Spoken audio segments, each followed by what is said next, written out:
सध्या नागपूरची आपण ही दृश्य पाहतोय। बदलापूरमध्ये घडलेल्या घटनेच्या निषेधार्थ या ठिकाणी आंदोलन हे पुकारण्यात आलेलं होतं। मात्र याच ठिकाणी आता पोलीस आणि आंदोलनकर्ते हे आमने सामने आलेले आहेत। अधिकची माहिती पराग ढोबळे आपल्याला देत आहेत।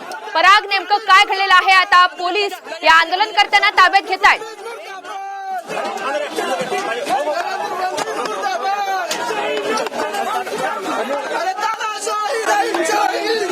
एकदा प्रतिनिधींशी आपण संवाद साधण्याचा प्रयत्न करूयात। पराग ढोबळे आपल्या सोबत आहेत। पराग, नेमकं काय घडलेलं आहे आंदोलनादरम्यान? त्यांना पोलिसांनी जे आहे अडवण्याचा प्रयत्न केला, त्यामुळे आंदोलक जे आहे ते तीव्र झालं। पोलिसांसोबत धक्काबुक्की होताना पाहता मिळालं। पोलिसांनी लगेचच जे आहे कार्यकर्त्यांना ताब्यात घेऊन जे आहे पोलीस वाहनात बसवायला सुरुवात केली। त्यामुळे कुठेतरी जे आहे आंदोलक चिडलेले आहे, अशा पद्धतीची परिस्थिती जी आहे ती आपल्याला पाहायला मिळते आहे। पराग, गेल्या किती काळापासून हे आंदोलन सुरू होतं आणि नेमकं काय घडलं ज्यामुळे हे आंदोलन आक्रमक झाले?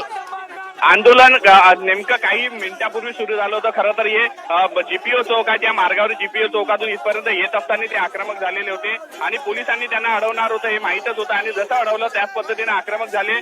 बॅरिकेडिंग जे लावलं होतं ते बॅरिकेडिंग तोडून जे आहे ते आतमध्ये घुसण्याचा प्रयत्न केला। त्यामुळे आंदोलकांना थेट पोलिसांनी ताब्यातच घेतलं आणि जे आहे त्यांना पोलीस वाहनात बसवलंय। कारण की या आंदोलनासाठी पोलिसांकडून कुठलीही परवानगी जी आहे ती घेण्यात आली नव्हती। त्यामुळे पोलिसांनी जे आहे सुरुवातीला त्या आंदोलकांना ताब्यात घेतलं। निश्चित पराग, धन्यवाद सविस्तर माहितीबद्दल। तर काँग्रेसचं नागपुरात हे आंदोलन सुरू होतं। कोणतीही परवानगी नसताना काँग्रेसचे कार्यकर्ते हे रस्त्यावर उतरले।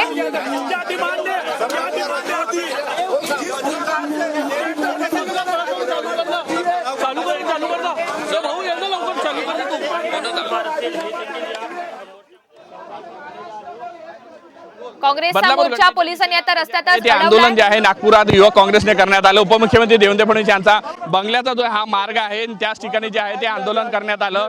कुणाल राऊत आणि शिवानी वडेट्टीवार यांनी सरकारचा निषेध नोंदवत अशा पद्धतीचे आंदोलन केलं आहे आणि सध्या आपण पाहू शकतो शिवानी वडेट्टीवार जे आहे त्या रस्त्यावर बसलेले आहे। तेच युवक काँग्रेसचे जे नितीन राऊतचे सुपुत्र जे कुणाल राऊत होते त्यांना पोलिसांनी ताब्यात सुद्धा घेतलेलं आहे। आंदोलक जे आहे आता संतप्त झाल्याचं जे आहे आपल्याला इथं पाहायला मिळते आहे।